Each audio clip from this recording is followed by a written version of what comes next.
Actually हम लोग दुख की तलाश करते हैं। आप किसी भी नोन से जब बात करती हैं, अपने रिलेटिव्स हों या फ्रेंड्स हों, किसी से भी जब बात करेंगी तो एक बहुत ही नॉर्मल कन्वर्सेशन होती है कि हाउ आर यू, कैसे हैं आप। तो फॉर्मल इंट्रोडक्शन हम करते हैं कि आई एम फाइन, मैं अच्छी हूँ, मैं अच्छा हूँ, सब बढ़िया चल रहा है। लेकिन जैसे ही बात स्टार्ट होती है, दूसरा बोलता है कि यार ये तकलीफ हो रही है, ये परेशानी है, पता है जॉब में थोड़ी सी प्रॉब्लम चल रही है, बिजनेस में चल रही है, या फैमिली में चल रही है। तो वो भी स्टार्ट हो जाते हैं कि हाँ, चल रही है। तो स्टार्टिंग हम करेंगे कि सब बढ़िया है। उसके बाद धीरे धीरे धीरे जैसे ही पहले वाला अगर शुरू हो जाएगा कि मेरे ये तकलीफ है, तो दूसरा भी शुरू हो जाएगा। फिर वो दोनों मिलकर ये शो करेंगे कि सबसे ज्यादा तकलीफ किसे है। ये होती है दुख की तलाश। अब इसको हम किस तरह से कंपेयर कर सकते हैं, एक तुलनात्मक अगर हम अध्ययन करें। वैसे तुलना करनी नहीं चाहिए, मगर जिस तरह से हम सब लोग करते हैं आजकल, तुलना ही सबसे बड़ी प्रॉब्लम हो गई है हम सबके बीच। कोई पैसे वाला है, कोई कम पैसे वाला है, किसी के पास बड़ी गाड़ी, किसी के पास छोटी गाड़ी, किसी के पास बड़ा घर, किसी के पास छोटा घर। ये तुलना ही हमें परेशान करती है, और यही सबसे बड़ी जड़ है हमारी आपसी ईर्ष्या की। तो दुख की तलाश की अगर हम बात करेंगे तो हम क्या करते हैं कि एक इंसान है, उसके उंगली में जरा सा कट लग गया। सपोज करिए आप हैं, आप किचन में सब्जी काट रही हैं और आपके हल्का सा चाकू लग गया, तो वो आपके लिए बहुत बड़ी तकलीफ हो गई। अब दूसरा इंसान है, उसका एक्सीडेंट हो गया और हाथ ही कट गया। अब आप किस तरह कंपेयर करेंगी कि वो ज्यादा तकलीफ में है या आप ज्यादा तकलीफ में है? समझ रहे हो? आपके पास एक टू व्हीलर है, किसी के पास एक 12-15 लाख की गाड़ी है। आप चाहती हैं कि आप एक कार खरीद पाएं, सेकंड हैंड ही सही, ऐसी भी 2-4-5 लाख की। वो सोच रहे हैं जिनके पास 12-15-18 लाख की गाड़ी है कि मैं 40-45 लाख 50 लाख की गाड़ी ले पाऊं, काश ऐसा हो पाए। वो उस तकलीफ में परेशान है और आप इस तकलीफ में परेशान हो। फिर तुलना कीजिए कौन ज्यादा परेशान है। तो ये वो चीजें हैं जिसको हम आपसी तुलना करके बहुत ज्यादा बड़ी बना लेते हैं। तो जैसे ही हम दुख की तलाश में निकलते हैं, दुख हमारे पास चलकर आता है। हम जिस चीज को अट्रैक्ट करते हैं वो ऑटोमेटिकली हमारी तरफ आ जाएगी। आपके पास जो भी उपलब्ध संसाधन हैं, जो भी आपके पास घर है, गाड़ी है, परिस्थितियां हैं, परिवार है, जो भी कुछ आपके पास है, वही सबसे जरूरी है और संपूर्ण है। प्रयास करते रहें, हम वो और पाने का प्रयास करते रहेंगे, लेकिन परेशानी में आकर नहीं कि उसके पास ये और ये। ईर्ष्या जब भी होगी तो समझिए कि आप कुछ प्राप्त नहीं कर पाएंगे। तो आज हम एक दूसरे से तुलना करते रहते हैं, ईर्ष्या करते रहते हैं, और फिर दुख की तलाश करते रहते हैं। चाहते सभी सुखी होना है, लेकिन जब किसी से बात करेंगे तो कभी ये नहीं बताएंगे कि मैं तो बहुत आराम में हूँ यार, आई एम फाइन, मेरा अच्छा जॉब चल रहा है या अच्छा बिजनेस चल रहा है, मेरे घर में सब बड़े प्यार से रहते हैं, बच्चे कहना मानते हैं, वाइफ मेरी बहुत अच्छी है, केयरिंग है, या फिर मेरे हस्बैंड बहुत अच्छे हैं।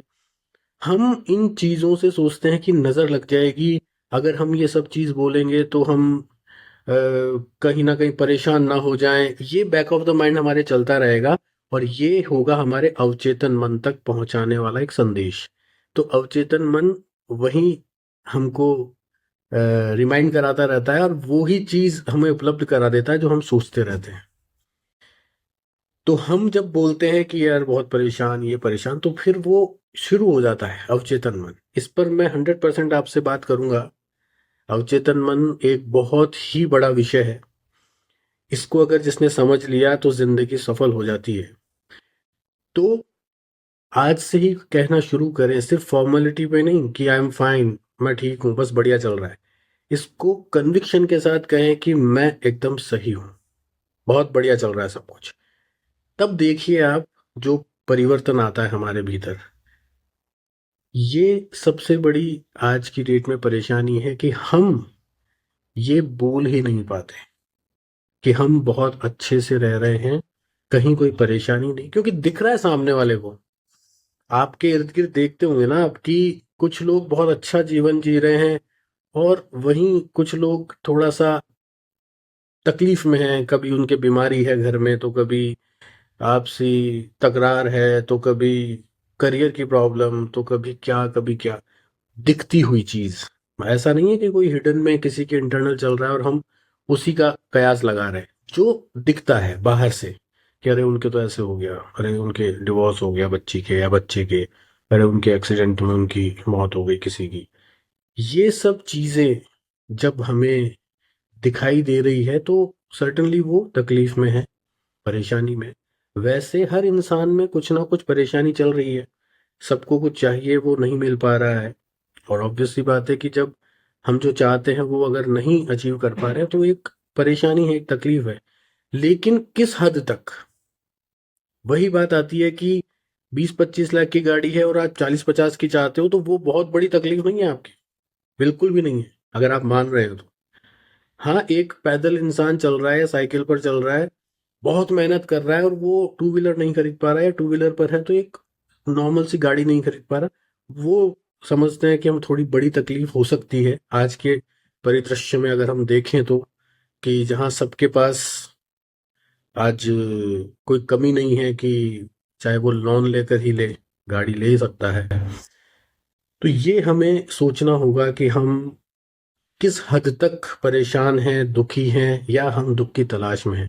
क्योंकि जब बड़ा दुख आता है, सपोज करिए कि आपके बहुत हंसता खेलता परिवार है और किसी की बहुत लाइलाज बीमारी हो गई, वो होती है तकलीफ, वो होता है रियल दुख। अचानक किसी हादसा हो जाना किसी के घर में, अचानक किसी की जॉब चली जाना और फिर नहीं लगना साल 2 साल 3 साल तक, कि वो बहुत ही छोटी मोटी अच्छी 1 लाख 2 लाख की जॉब कर रहे थे और 10-20 हजार पे आ गए किसी भी वजह से। ये परेशानियां होती है, बहुत अच्छे खासा उनका जीवन चल रहा है और अचानक से पता चलता है कि आपसी परेशानी हो गई और बात डिवोर्स तक पहुंच गई, बच्चे परेशान, हस्बैंड वाइफ परेशान। ये होते हैं रियल दुख। तो जैसे ही आप कामना करना शुरू करते हैं, नहीं नहीं तकलीफ है, ये है, जबकि कुछ नहीं है, बस आपकी इच्छाओं की पूर्ति नहीं हो पा रही है उस लेवल पर जो आप चाहते हैं, तो फिर ये बड़े दुख आपकी राह में जरूर आते हैं। इसलिए कोशिश कीजिए कि जो आपके पास उपलब्ध है, अगर कोई बहुत बड़ा दुख नहीं है, परेशानी नहीं है, तो कभी भी अट्रैक्ट मत करिए उनको। किसी को खुलकर भी नहीं बताना चाहते कि हम बहुत खुश हैं या सुखी हैं, तो आप कम से कम ये तो बता ही सकते हैं कि ठीक है, बस सब बढ़िया चल रहा है, I am fine, happy, satisfied, बस दैट्स इट।